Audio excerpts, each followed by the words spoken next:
Did it work?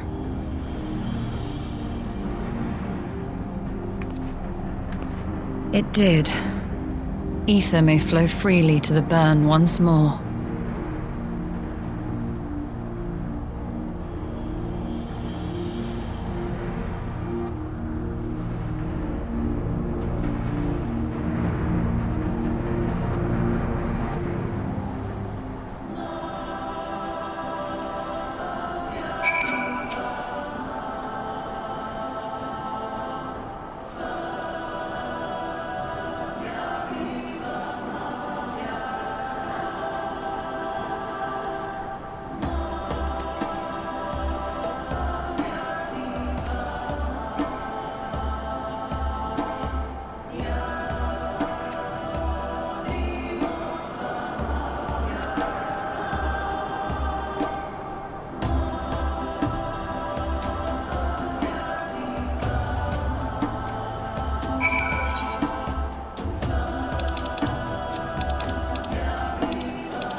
Mistress Lys, Commander Aldin, it gives me great pleasure to formally welcome the city-state of Alamigo to the Eorzean Alliance.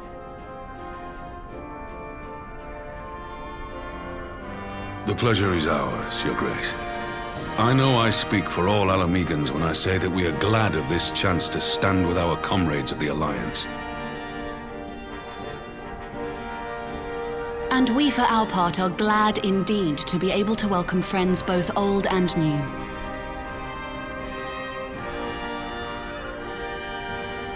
Lord Hien of Doma, at your service. Pray, accept my heartfelt thanks for your generous invitation. Nay, 'tis we who must thank you for journeying so far.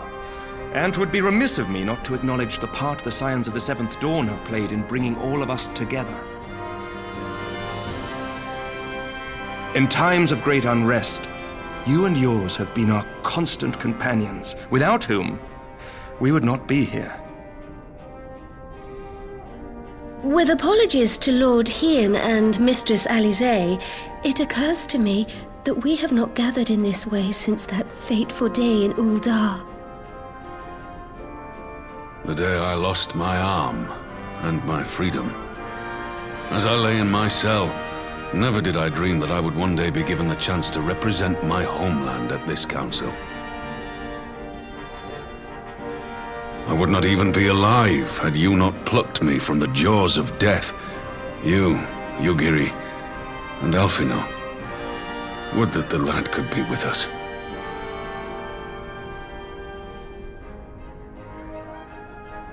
I too owe my presence here to Alphino, in so many ways. Until such time as he returns, I mean to carry on his good work as best I can.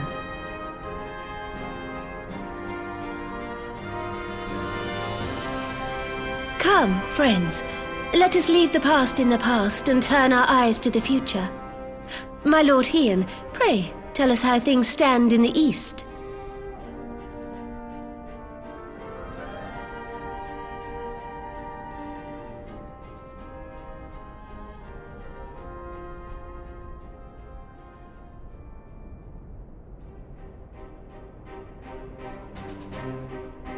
Having heard the rumors of dissent in Garlemald, I dared to dream of a peaceable solution.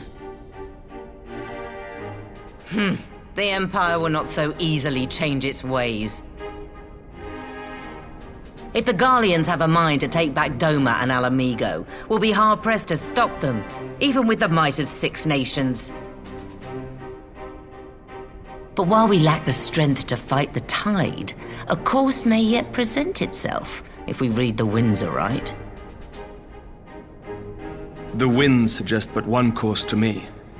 One which leads from the sea unto the river and thence to the source of all our woes. The Ascians. Indeed.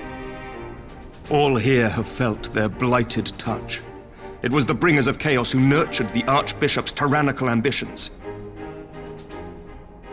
They who bestowed upon him the secrets of summoning, as they have so many others before and since.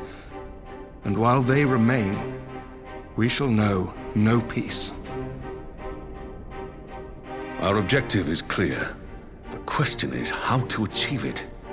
That our enemy parades about in Xenos' skin poses problems in itself, but ere we get to them, how are we to infiltrate the Empire and get close enough to strike?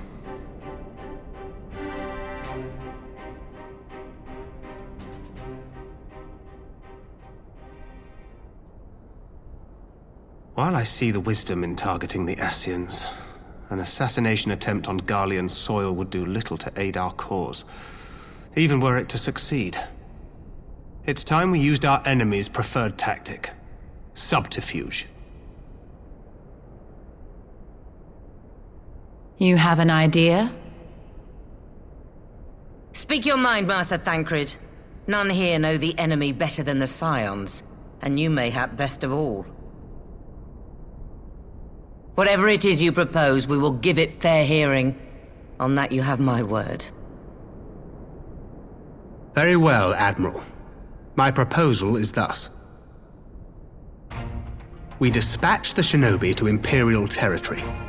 There, they sow the rumor that the Crown Prince perished in the battle for Alamigo, and that the man parading around is in fact a corpse inhabited by a servant of darkness.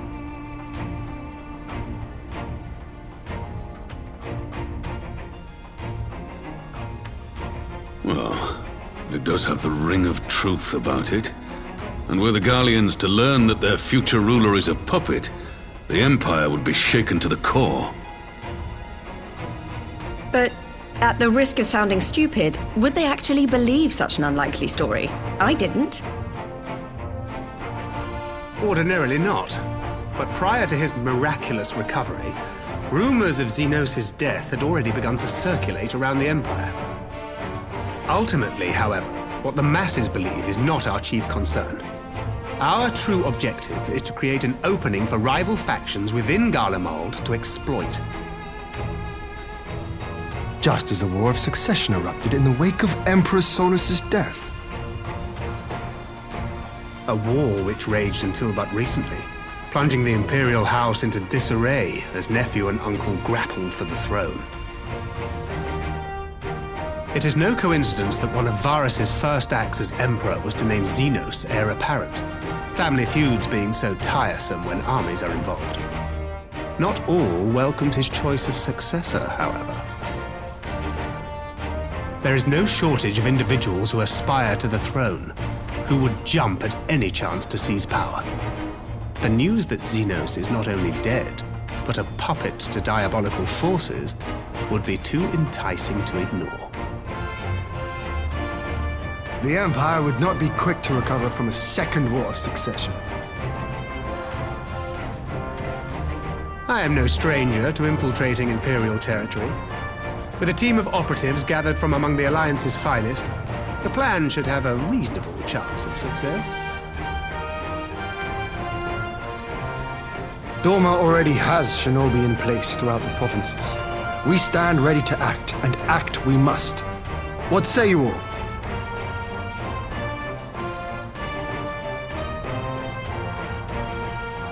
I'm for Master Thancred's proposal. We shine a light upon the Ascian and test the Empire's unity. 'Twas his plot that scuttled Doma's negotiations, was it not? Why then, if we can eliminate him, there may yet be a chance for peace. Let us wage this war of subterfuge, that we may one day lay down our arms. Gods know we never will while the Ascians remain.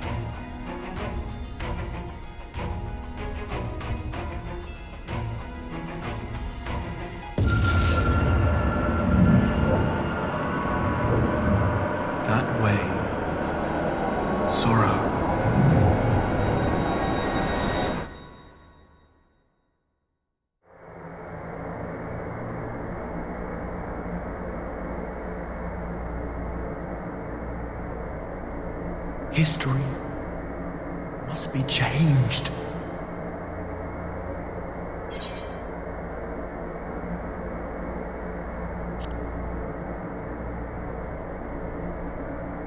Ahead looms a calamity. Ahead looms light, expunging all form and life. Twin dooms only you can forestall. Only you. What's the matter?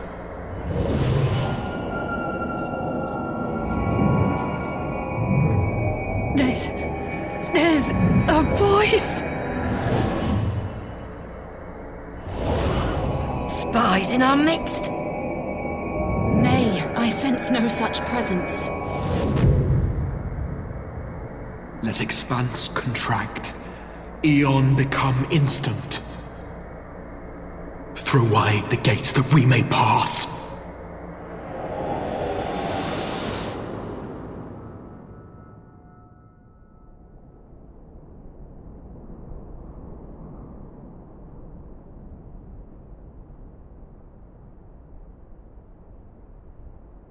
Is it over?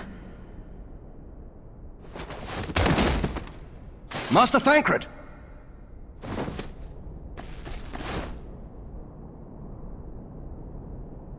12 for Fend. into a private chamber. Have every healer make ready. Swiftly!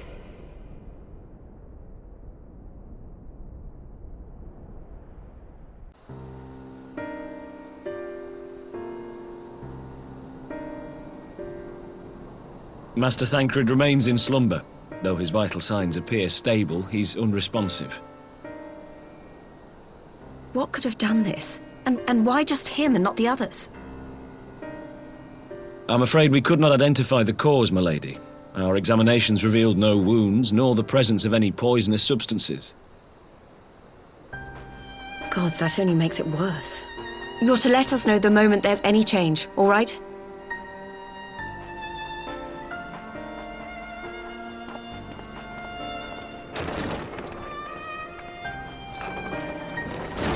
Thank you for coming. Knowing Thancred, he would apologize for being otherwise engaged at so crucial a juncture. In gifting us a course of action, Thancred sowed the seed of all that is to follow. We have but to nurture it as best we can. To him, I would say, rest easy, that he may wake to enjoy the fruits of our labors. Now, the matter of the mysterious voice must not be forgotten. Will you tell me exactly what happened? Alize and I heard a voice in the moments before Thancred collapsed. It was accompanied by a severe headache, as if something were clutching at our minds. Did you experience the same thing?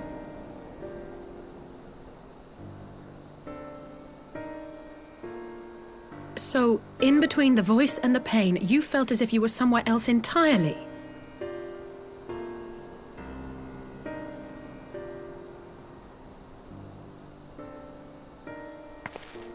Your testimony confirms my suspicion. That which you experienced was, I believe, your soul being plucked from your flesh. Called. Called?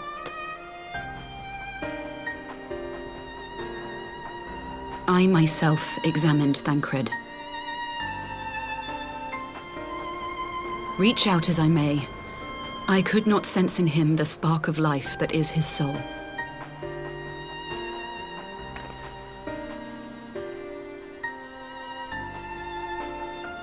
That Thancred alone was stricken so is likely due to his heightened sensitivity to the effects of ether, a consequence of his prior possession by the Ascian La Hebrea. The owner of the voice, whoever it may be, reached out to you, called your souls, and in so doing, caused you and yours such pain. But if that's true, where exactly are we being called to? I know not. Yet one thing is plain. Whoever waits for you on the other side is possessed of a power unlike any I have ever known.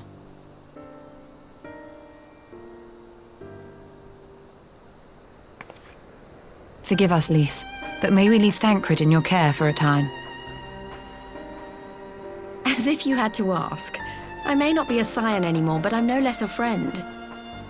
Don't worry. I'll see to it that Thancred's well looked after. Just focus on solving this mystery, all right? Thank you, Lys. As the Elder Seedseer says, 'tis no ordinary individual we are dealing with. Nor can we discount the possibility of Ascian involvement. Whoever or whatever is behind this, the sooner we find out, the better.